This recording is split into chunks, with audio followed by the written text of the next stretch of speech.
a man and a woman are expression of who God is. A man is an expression of the masculine part of God, and the woman is the feminine part of God, and the two comes in. That's why I said the two become one. The two become God. They complement each other. Yes. The two become God. That's why I'm saying, like, now, if a woman and a couple, they're more powerful than a bishop. A couple.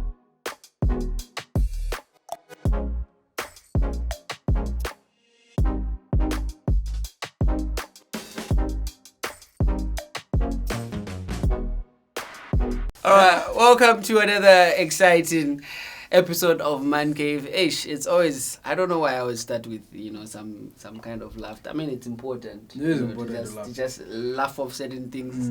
It's very important. So, my name is Chomba, and I always hold you down on this wonderful platform.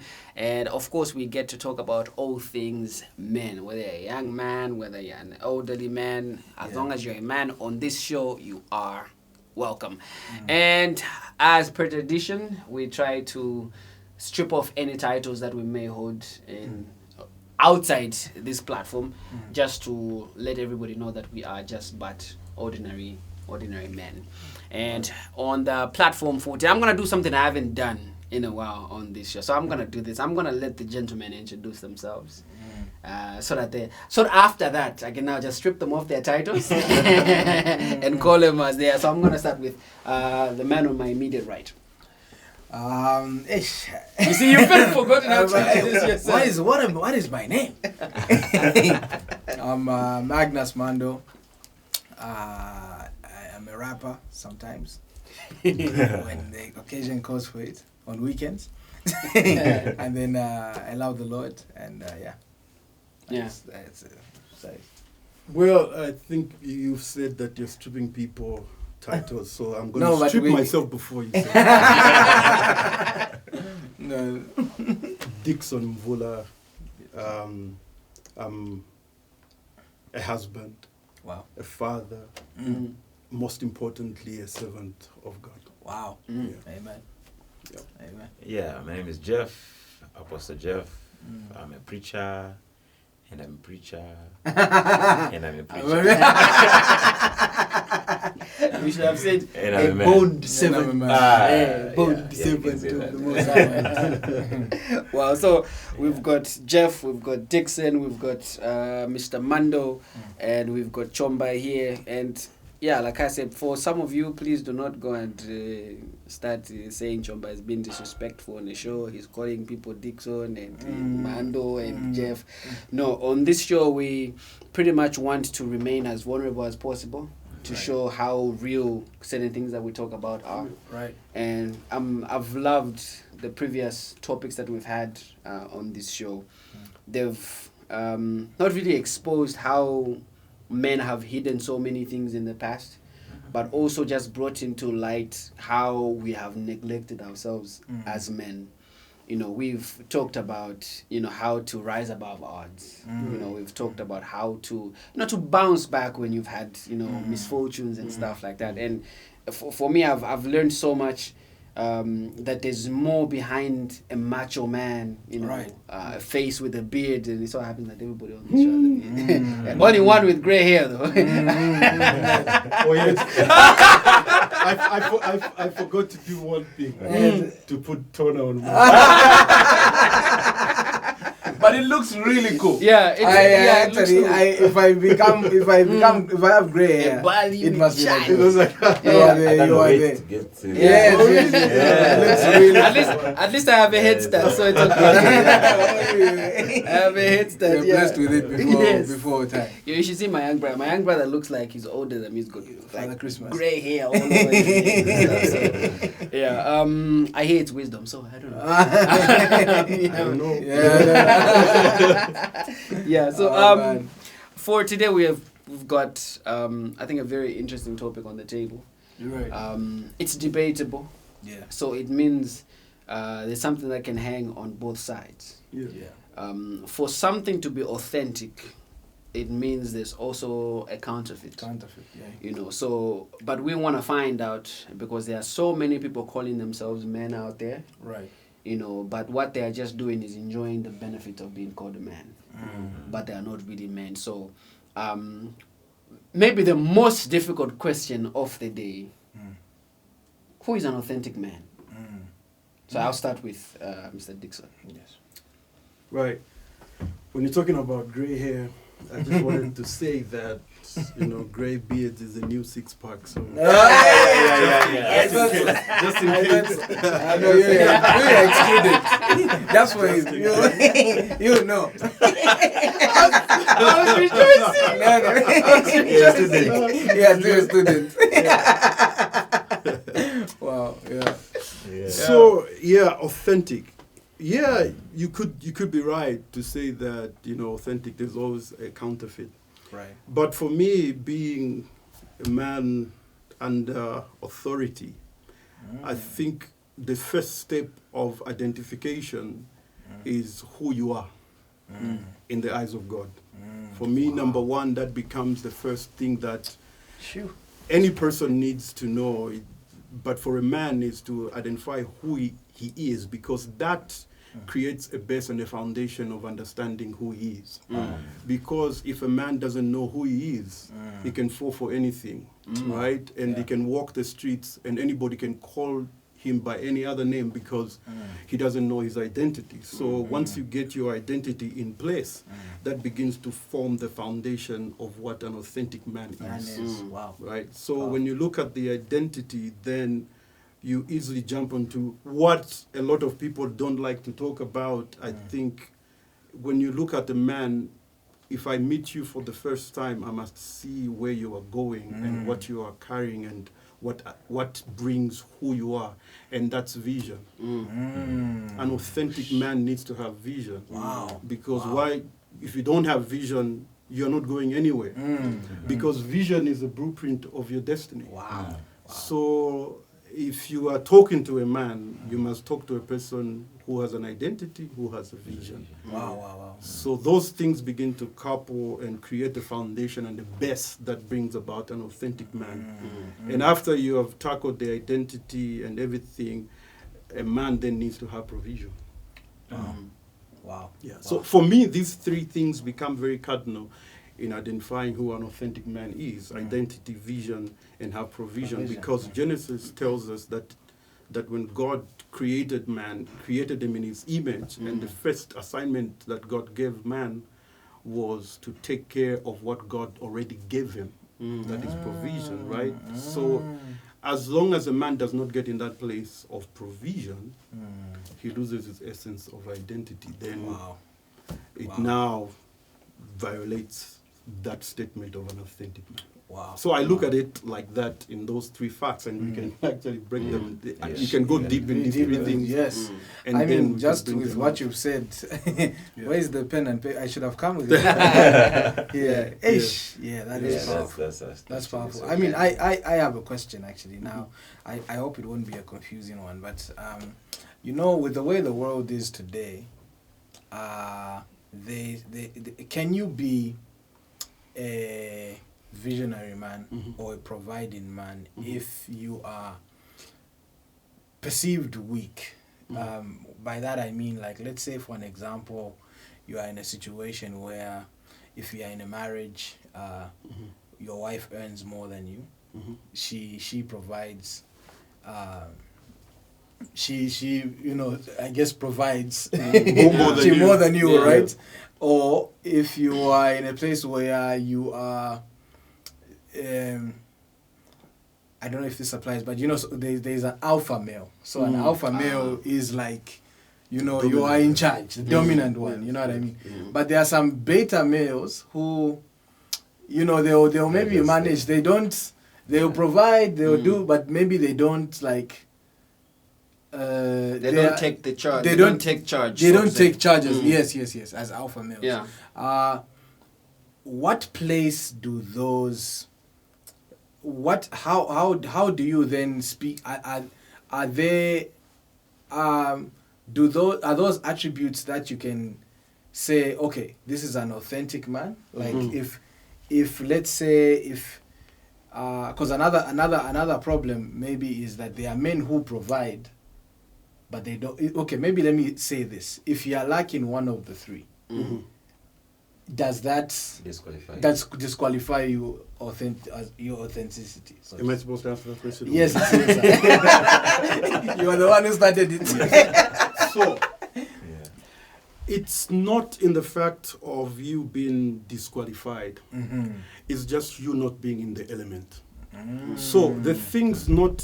So if identity provision is not there, it doesn't mean that you are not an authentic man. Right, You have not just come to the place of understanding that fact, that those are the things that you need to operate on. Wow. And this is the biggest problem that we are facing right now as men. And I'm so passionate about men. Wow. Because that identity has really distorted the whole makeup of a man. So when you told me about, you were talking about you are in the house and then the woman provides. Right. At that point, for me, the question that you need to ask yourself is, do you know who you are first? Wow. So even if the woman is providing more than you are providing, but you should know who you are, because when she came in the house, she attached herself to your vision. Wow. So even if she's bringing more money, guess what? She's still attaching herself to your vision and giving provision to your vision. Wow. Right. So if you know who you are, even if she gets a lot of money, you still know that she's operating under the grace that I'm carrying and the vision. She's operating in the vision that I've given her. Right. And the woman, and you're provoking me now. Please provoke me. Please. Because the narrative now has really messed up the whole thing about husband and wife, because women have gone this new thing now that's a women empowerment. I have nothing against that. No. I have nothing against that. And women are special. Oh, I've got a very beautiful wife. Hey, come on. I'm not discrediting the woman. But it is just how then we apply our positions in a home. Even if she provides, but she understands that there's a head and there's a man that's providing the vision. So even in the beginning when you're dating and putting everything together, she must know your vision ahead of time. And that's a problem we are facing, that you are now, she's getting more money now, Iwe. Your things have just now your home macho man has been compromised just because of money. Money should not distort your vision. Money should not take you away from the essence of you being the man. Money is just a byproduct of the blessing that the man holds. Right? So even if the woman has more money, just know it's a blessing that you have brought into. The Bible says that two shall become one. Right. Yeah. So whatever it is that you're putting together is because of the provision of what you people come into. Wow. It just reminded me of like a conversation that I watched. There's this woman, I think she's an influencer. Her name is Tabitha Brown. Yeah. I think they were in the force together with in the police force together with the husband. And I think when they were working together, the husband, maybe because of the nature of the work, say, you know, whatever you want to do with your life, just let me know and then I'll support you so that you start your own. So I think he put some money aside and he helped her start her business, and she's become very big now. And then she went ahead, and just going back to what you said, like you respect women and everything that they do, and trust me, we appreciate women for all that they do. And she did something, and she was like, since you allowed me to pursue my dreams, I am going to allow you to pursue your dreams. So I'm going to make you quit your job so that I could sponsor whatever it is that you want to do. Wow. You know. And she managed to do that. Now there was another woman, Wendy Williams. Wendy Williams. So she posted that video on her show. She posted a video on her show, and she started like bashing the woman for making that decision to support the husband, you know. And one thing I loved about Tabitha's response to Wendy Williams, I was like, wow. There's a certain level of wisdom and grace that you need to have in order for you to respond a certain way. So Wendy Williams was like, no, I've been there before. I've supported a man before, and what a man does, they'll eat your money, they'll steal your money, and they'll run away. They'll never come back. I think that's exactly what the husband did. So for Tabitha Brown, when she saw the response, she did a video, and she was like, you know what, I don't know what kind of pain you went through, but I just know that I'm praying for you. Wow. And then she went ahead to say, you know what, we've been broke together with this man for 23 years. We've loved each other with God for this many years, and we've made money together with this same husband for the past 23 years. And the fact that she recognized that even though she made more money first, she managed to see that there was an authentic man around her, and she was willing to put money on that. Say, you know what, whatever it is that you want to do as a man, I support you. Yeah. Even my finances come with that. And she did that. So maybe a question I would have would be maybe tackling a bit on what Mark 44 has said. What if maybe my judgment is a bit clouded because I think if I don't have money as a man, that does not make me authentic enough. So how can I change that mindset? Yeah. Well, gentlemen, we need first of all do an introspection of your life first. Where are you, right? Because men, when God brought the woman, the man saw. One of our inherent attribute is that we see and we get attracted to what we see. And bulk of the problem of such men is that they see what's around them, and that becomes like the real standard of what a man's supposed to be. It's not money that makes a man. You understand? It's not money that makes. You can take Bill Gates, strip him of all the money that he has. I guarantee you in 12 months he'll make the same money. Wow. So it is not it's not the money that makes the man be authentic. Wow. For me, identity is the most important thing, and your identity needs to tie yourself to God. So if you do an introspection with your life, if you are not in alignment with God and the will of God, you will have a problem all the time like that. Because coming back to God is coming back to the best. Right? When you are distorted, you are coming back to God to recalibrate your mind so that you get back to your original purpose. Right. The more you spend time with God, the more you begin to align yourself to the will of God. And I guarantee you, most men that think that money is what identifies who they are, do an introspection first. What is their priority? Yeah. I also think the most important thing is to understand responsibility. That's from the scripture you're quoting. God gave Adam a vision and what he expected him to do. That's right. And told him what he has to do. Take care of the garden. And that's responsibility. So every man, doesn't matter the capacity that you're at right now, but there just has to be an understanding of responsibility.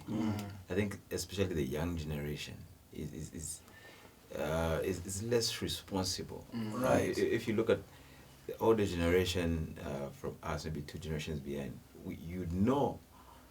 you'd see the sense of responsibility in taking care of family, taking care of children, provision and all that. So what makes a man authentic is their understanding that they have to be responsible. I think from previous conversations we have also seen that there's a place where a man has to be emotionally responsible. Just the emotion of being emotionally responsible when calamity strikes. Typical example, when there's a funeral. You know that the man is not hurt. Yeah, I love that. I love that. You know that the man is not hurt. He has also lost maybe a child, or lost a mother. So I was talking to somebody. I said, we are both in the hospital.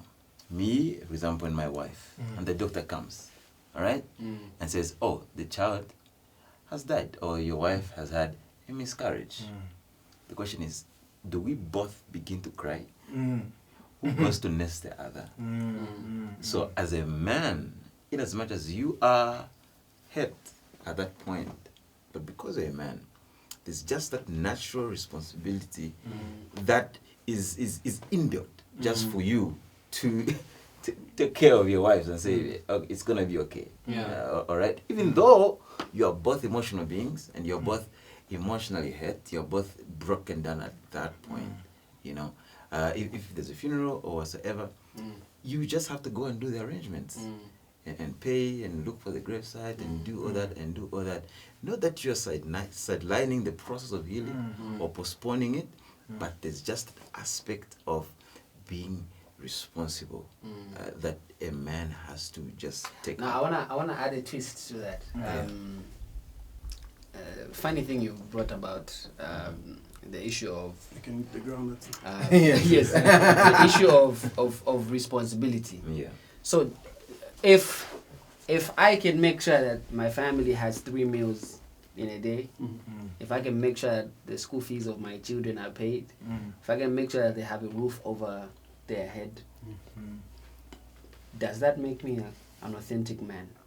Well, basically, like we are saying, look, if you're going to have a wife, a man shall leave his mother and father. Okay, and he shall be joined to a wife. So the man has to have a roof. All right, so he has to leave. You're going to have a wife on your mother's property. You're going to have a wife coming to your...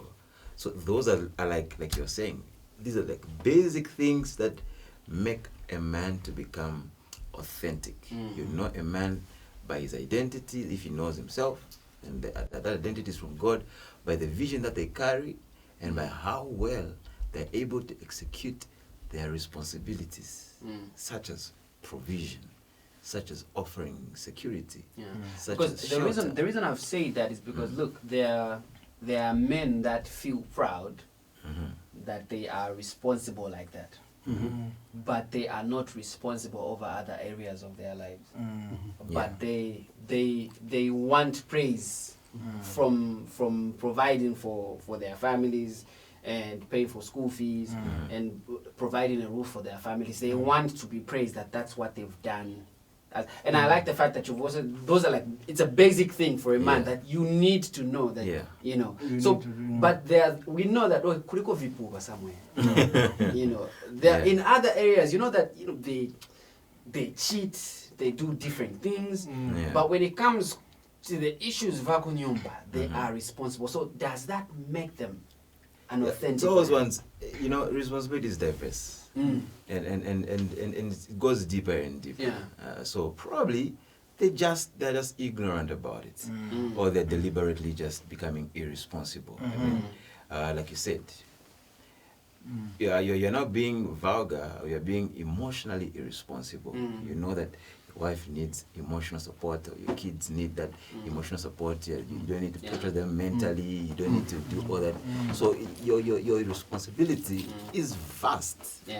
Okay, your responsibility is great. It's not just providing on the table and shelter. You have to give emotional support. You have to give spiritual support. You have to give, lead the house, because that's your first church. You're the priest of the house. You are this. So you have a lot on your plate. So responsibility is actually great.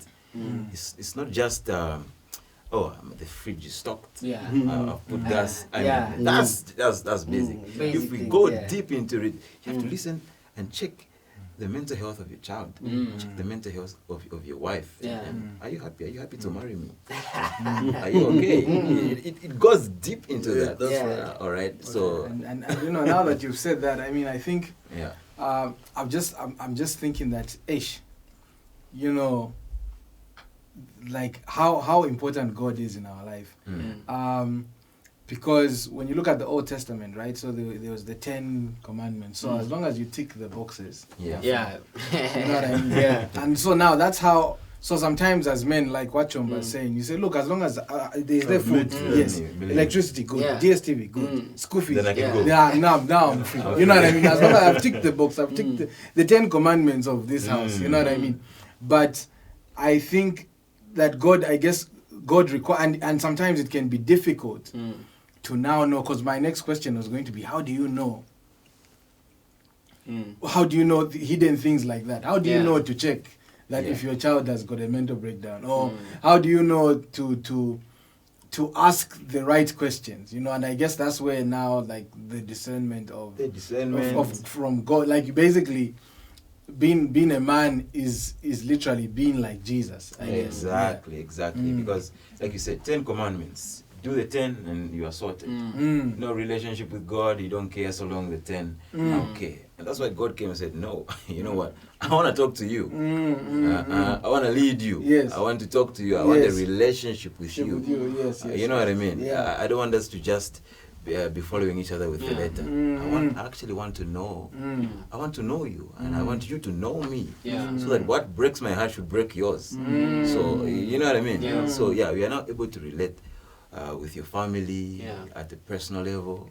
Okay, how is school? Are you being bullied? That's not on your 10 commandments. You know what I mean? That's not on your 10 commandments. So what's happening? What challenges are you facing? What temptations are you facing? If you have a teen in the house, all right, what sites are you visiting? What movies are you watching? What series are you following? Okay, so that is not on your regular 10 commandments, but you can get to know that when you now understand that you have a responsibility to have a father-son, father-daughter relationship. Okay, how do you know the mental state of your wife or your spouse or your relatives? Only when you now know that you have a responsibility to pioneer and engage these conversations, even conversations which are difficult, that you know your children or your siblings may not easily start that conversation with you, all right, but you will have the responsibility to initiate the conversation and to let them know that, you know what, you can actually talk to me about anything. I have a question to, I guess, whoever can take this one up. When I'm just thinking about the time I was a teenager and how I was, you know, reckless and, you know, just trying everything and just, you know, I was just everywhere. If I'm not at the bars, I'm trying to be in the studio. I'm trying, you know, just like sort of, I guess maybe, you know, going through a process of trying to discover myself. You know, and at the back of my mind, there's that buffer to say, oh, I'm just a kid. You know, like to say, if I don't discover it now, you know, I'll discover it when I'm old. But, you know, when you look at a lot of great men, even in the Bible, even today, who achieved things, who almost found their authenticity when they were young, what would be your advice, I guess? How can a young man find his authenticity? Does he have to wait until he's older? Or can he be like David? Is there age attached to it? Can you reach that point where you know the vision, you have a deep relationship with God, and you are in a space of provision as a young man? Right. Is that possible? Maybe before I pass it on to him, quickly, I'll highlight Josias. You know, the Bible says that he began to reign at the age of 8. I'm saying at the age of 8, and he was good. And he was good at it. He had a good report, never messed up, was one of the best. All right, so obviously he had counselors, he had people that spoke into him and directed him. So responsibility and knowing what to do. Your circle, the people that you have around you, play a key role. Right. The people that you look up to. Now just think about, that's Israel, okay? How can an 8-year-old person lead a nation and successfully do so? And successfully do so. I mean, of course, it's dynasty, it's blood, but the boy had to be put in that and was forced to grow. Right. And was forced to man up and say, you have now this responsibility. Whether you are ready or not, it's on you. The king has died. Now you take it. You know what? You've just reminded me of. There's a scripture that says, you know, if a boy is chosen to be a king one day, he's not king at that particular moment. He's trained until he's of age. Yeah. To now rule, to now take the position as a king or a ruler. Once they're of age and they've matured and all. I think maybe also just adding on what you're saying. I think also company. You know, I think most people that have grown up responsible, most young men that have grown up to be responsible men in society, have had the counsel of elders around. You know, I think nakudala pa do that. You know, sometimes just so when I'm just so that just they impart, you know, certain wisdom. You know, but we used to get upset, but why do they want me to hang with my grandfather? You know, he's old. For you, the only thing you want to do is go and play football, play games.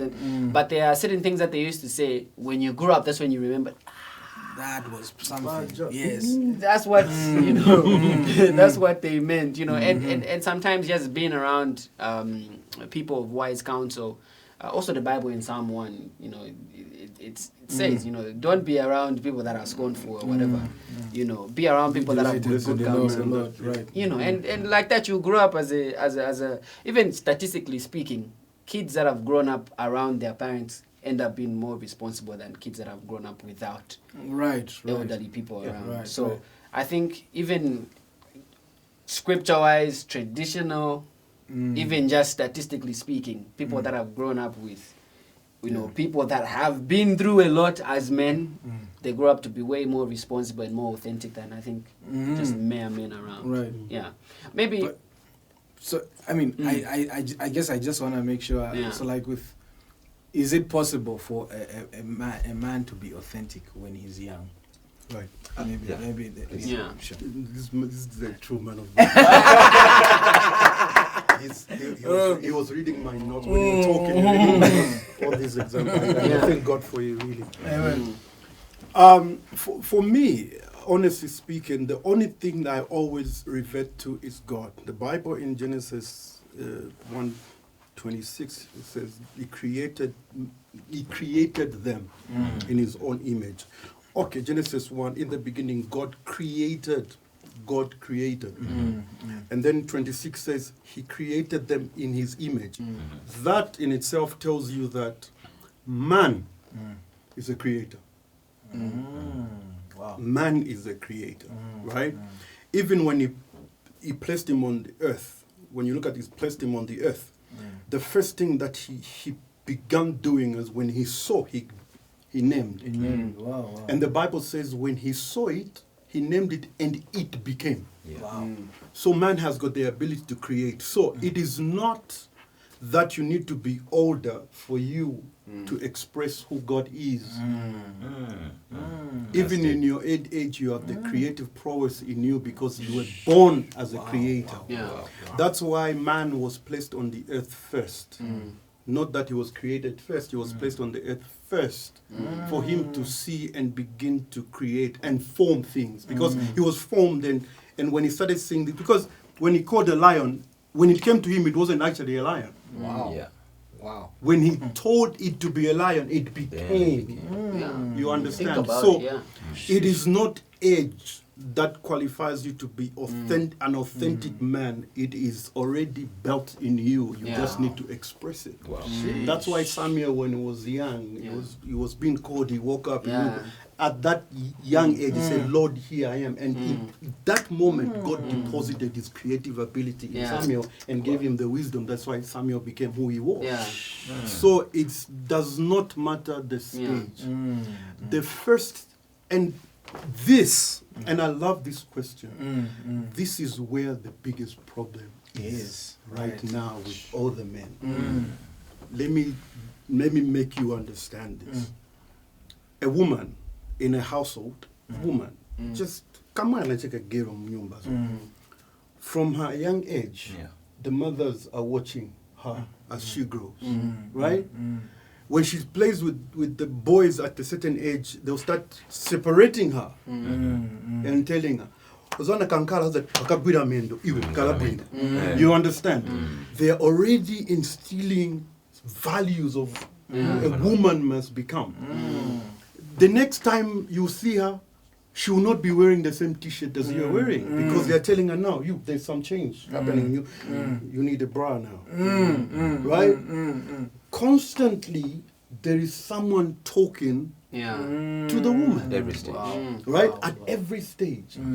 Even when she's about to get married, where does she go? She goes to see the big women, and they start talking. And you wonder why that there is so much teaching of a woman and there's less teaching of a man. Almost no teaching. The problem is that's where the biggest problem we're experiencing now. There is something that I'm doing personally. I'm calling it "Who's Talking to the Man?" Because there is no one talking to the man. There's always someone talking to the woman. Yeah. That's why the women have got this women empowerment. African women doing this. African women, this. Then now you have the emerging of the Kamala Harris and all those people emerging in a system that has already been pioneered years back when they are told, put your legs here. Now you also know what the man is doing, you can do. But no one is talking to the man. Yeah. Wow.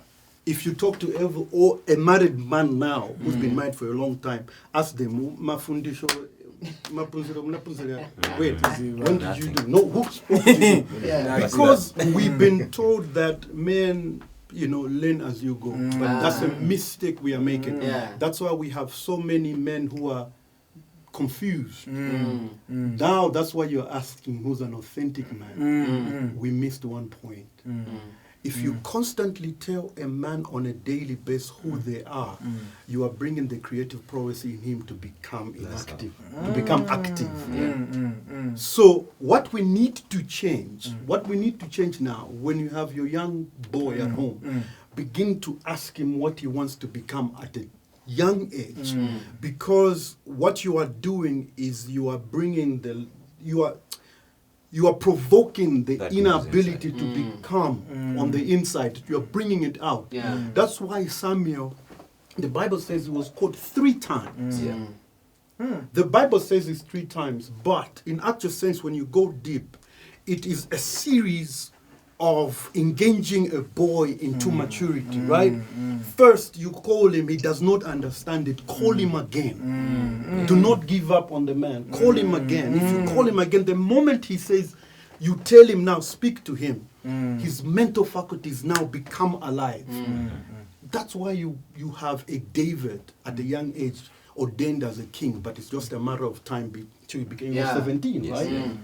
That you have a Samuel at a young age being spoken to, given that thing inside of him, and it was just a matter of time until he gets in an environment where he expresses it, right? So it is not the age, it is when you are doing it. Wow, that's deep. And I think a few days ago, I was part of a discussion, and I think some of these things were raised, how most of the teachings are centered, towards the woman, and men most of the time are sidelined. Even when, I think there was something that was asked at some point, how if you had money enough only for one child to go to school, like, who would you send to school? Is it a boy or a girl? And most people would say a girl, because a boy can take care of himself. He can fend for himself at some point, but the girl needs to, and stuff like that. So for me, that was also another reminder to say, there's so much attention. Even like NGOs, you will never find that there's funding for a boy child. Like, it's rare. If it's there, then it's rare, because most of them is just centered on empowering the girl child, sending the girl child to school. That's all good. Institutions like Faweza, I would say, just cut it short. Just the grade 7, grade 9 results. Same results. This one the girl will go, and I'll fail. I also want, because I got the same results with a girl. Okay, maybe if it's 250 or 300, I'll be expected to do better. So when you're talking about the women empowerment, I always say, first go and correct the grade 7 results first. Now, if we sort that out, okay, because if the cutoff point for grade 8 to grade 8 is 250, it shouldn't be more for the boy child and less for the girl child. And I'm not, the boy child is going to be left out because he missed 2 marks. Yeah. And it's good, and because he's so depressed, they end up just getting off school. Yeah. And they get to grade 9 and they can cross over to grade 10. The girl child is more advantaged now that even though they don't do well, their cutoff point is reduced.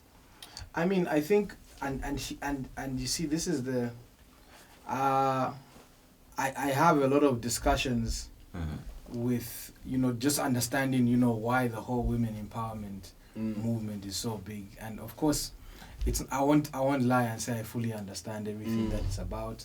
But I guess just from my understanding, it's almost like because women have been oppressed for so long, so it's almost like a compensation. So to say, okay, let's try and put more women in these positions to compensate for all the times that these spaces have been male dominated. You know what I mean? So now, I guess the question for me has always been, okay, now men are given these responsibilities, right? So a man has been given, like we said, he's been given the vision. He's been given, he needs to have a relationship with God, like Pastor Dixon has said. And now the thing is, I think a big problem is that men haven't taken up those positions, haven't allowed authenticity, you know what I mean? And then what ends up happening is they now, because they don't have vision, because they don't have direction, which has been a huge problem for hundreds of years. A lot of men with no direction. So now these women are looking and saying, this man, he's good. You want me to submit to a man who doesn't have direction. You know what I mean? So it's like there has been a lot of damage caused even by men in the past. And that damage is what has caused the world to be what it is today. Now women have to, put themselves in this place where they have to take charge. Because men are not doing it. You know what I mean? So now how do we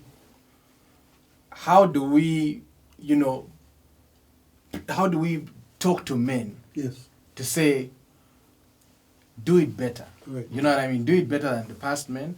And I don't know. I don't know if the situation is salvageable, because I think it's been going on for a long time. Yeah, it's been going on for a long time. You can't it almost feels like you can't stop.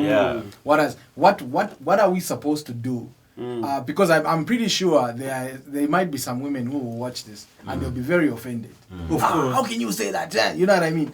But I guess for me it's like we're trying to put things in order, trying to put things in a space where it is done in the right way, in a way that is beneficial to everyone. You know what I mean? So it's what would that look like? What would men need to do? What would in this world, in the world we're living in now? How does a man navigate through the damage other men have caused from the past, but at the same time be authentic and be a leader and still, how can that be sorted out? Pastor, please. First of all, I must say that you guys are doing a fantastic job. Really, this for me, I never saw this coming. Right. And when I was called, this actually just, overwhelmed me, because this is what we are looking for. Wow. This is the beginning. Wow. This is the beginning, talking to the man. Right. I love the angle he took, and that's why I'm saying this is what is a man of God. He's always he's just talking things from me. See, the agenda for women, right? Of course, it started at a good note, because obviously when you go globally, there are certain elements in different nations that, yes, women are oppressed, and the fight is then inevitable, right? It has to happen somewhere. We need to fight for the women. But like you were saying, that there's an authentic man and there's also a counterfeit. So while there was women empowerment, there was also a counterfeit. And this counterfeit was an agenda to distort the order of God. The problem is, no matter how well you want to, no matter how much money you put into this system, distorting the order of God just makes everything come to a standstill. The order, see, Genesis says God placed the man on earth first. Right. Right? Let's not disorder that. Yeah. Let's not change that. Yeah. Let's not change the order of God. And then the woman was stored. The problem comes in when now we say, woman submit. This is where the bone of contention and the confusion in the world is, because no, you can't tell a woman to submit. Submission is not position. Submission is an assignment. That if the woman comes to her, do you know that the Second World War was started by a woman? Wow. Do you know that Bill Clinton was really rated as one of the greatest presidents in the United States? But it was distorted by a woman. Yes. That's the power of the woman. But then we are distorting that position, trying to now make the woman become more superior. And this is where the problem is. Now, that's where now we are losing the essence now, because men have been, boss, whether you like it or not, right? Do you know why men are, the boys are having, the cutoff point is higher than the women? Naturally, scientifically, it's been proven that men are logical thinkers. The man's processing power is faster. Why? Because it's always logic and he's thinking. The example that you guys will think this man is a man of God. When for example, when my mother died, right there in the hospital, on the hospital bed, I went there. My sisters were crying. Crying. I couldn't cry. Because the first thing I was thinking about is, where are we going to take the funeral? I am processing. I am thinking. Because me, I'm a logical thinker. I need to know the next steps. While you are crying, I need to know the next steps. So women are emotional thinkers. So they are always which in is that not place. a bad thing. It's not a bad thing. People think, yes. Because the way God, a man and a woman are expression of who God is. A man is an expression of the masculine part of God, and the woman is the like the Holy Spirit. The feminine part of God. And the two comes in. That's why I said the two become one. The two become God. They complement each other. Yes. The two become God. That's why I'm saying, like, now, if a woman and a couple, they're more powerful than a bishop. A couple. Thank you. Because they express God in its totality. The two shall become one. It's God in expression in the woman, it's God expression in the man, and the two shall become one. That is when they are God-fearing, those two things can change the entire world. Why? Because they are God. Right? Wow. So if we get back now to the place where we tell the man where he belongs, you see, the cutoff point is because the man is a logical thinker. If you give him a question, they are thinking straight. A woman will process it, takes it in, process it, then think later, or maybe do the sums later. But the man is always thinking. That's why, okay, can I say this? That's why for a man it's easy for him to think sexually instantly. For a woman, she has to process. And everything changes. Why? Because of our logical thinking. That's why you find that when you come to cutting point, we are doing. It's not that the woman is not performing well. It's not that the woman is down. No, this is just the makeup. This is how God created us, right? So we should respect that and we should leave that in its place, and then now begin to position the man where he belongs. So what you are doing now, you are now beginning to tell the man where he belongs, where he needs to come.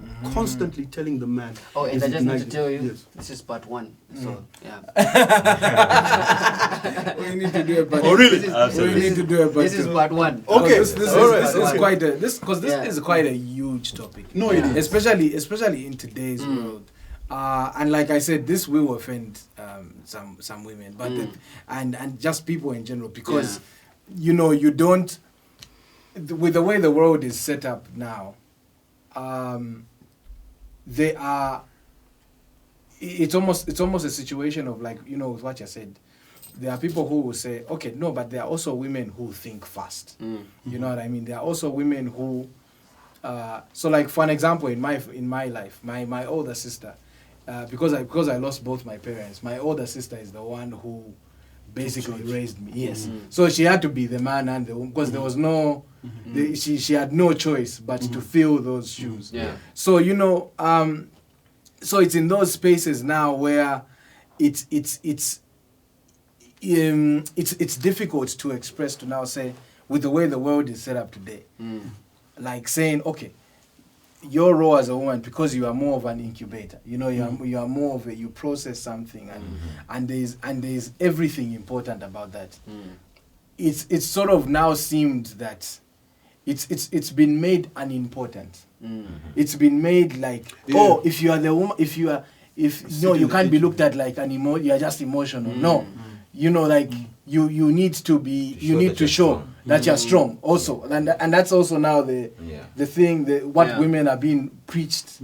That's what they are hearing now. You know what I mean? So it's like how, and I feel like there is a very strong point with what you've said, where you're saying a man and a woman together, like they are a strong force, you know, and that is why the devil is doing his best to destroy that. That's why. So you distort the roles, you distort everything, and make it seem like, oh, it's actually a bad thing that you're being told that this is what you're supposed to do, or this is your makeup as a person.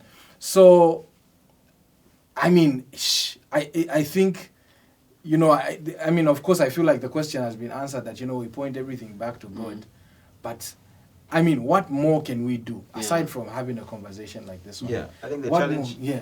The challenge is also just to understand the gravity of the challenge itself. Yes. That we are coming from a background of absent fathers, all right, absentee men, absent brothers, and this left the women to be vulnerable. Yes. Okay, abusive people, abusive men rather. Abusive men, right. And all that toxic masculinity. So that just left them with no choice. But to just arise. So it's more like. So how do we now? How do we like, let these women know that, okay? Yeah. We come in peace, but you know. So listen. So like, what we're gonna do is look. Like I said, this is a part one. But let me finish. So this is a part one. So because of time, so what I'm gonna do is I'm gonna allow us to say the last few things in a few seconds each. Okay. So that we prepare. I'll give my seconds to so Pastor that makes it a minute. I'm gonna give you exactly a minute. Exactly a minute so that we're done. It's more like you are dating a person, a woman who has had an ex-toxic husband. Or boyfriend. Or boyfriend. All right? So you're gonna like do double the job. Because now you have to, so you have to double check. Go as much as you can. Oh, someone was cheating. You know, and they have that. You have to fix and love at the same time. Yeah. So you have to double check. You have to do twice the job. Right. So yes, so we have no choice, because that's what we're trying to do. We're trying to build and tell the person, hey, I'm not your ex. You know what I mean? So don't look at me. I'm not that man. I'm not that man. Yes. Just because I didn't pick up the call, don't think that I was another person. Somewhere. I was just busy. Right. Yes. So we just have to do that, and as we man up, we have to know that we are doing double the job. What a minute. Wow. I didn't want to finish. Statement. I didn't want to finish, but we have to wrap up. Mr. Dixon, thank you so much for coming through. It's a pleasure. Let me just, so that you have no choice but to commit. Can we have a part 2? Yeah, you said live. Absolutely. Give us your answer here. We are live now, so you need to give us. I think we've started something that we cannot let go. Yeah. We need to do this like yesterday. So yes, let's yes, do this. please. Yes, yes, cool. Let's do it. Thank you. All right, so If you've been watching, if you've been listening on radio, we've been live on our Facebook page. Thank you so much. There's so much that's been said, and for me, I have a lot of questions right now, and they're processing in my head. I'm like, you know what?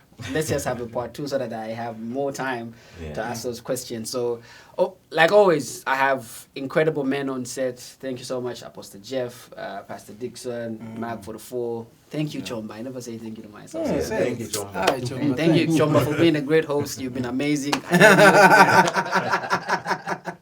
Yeah, so we'll see you next week, same time, same place. Until we meet again, God bless.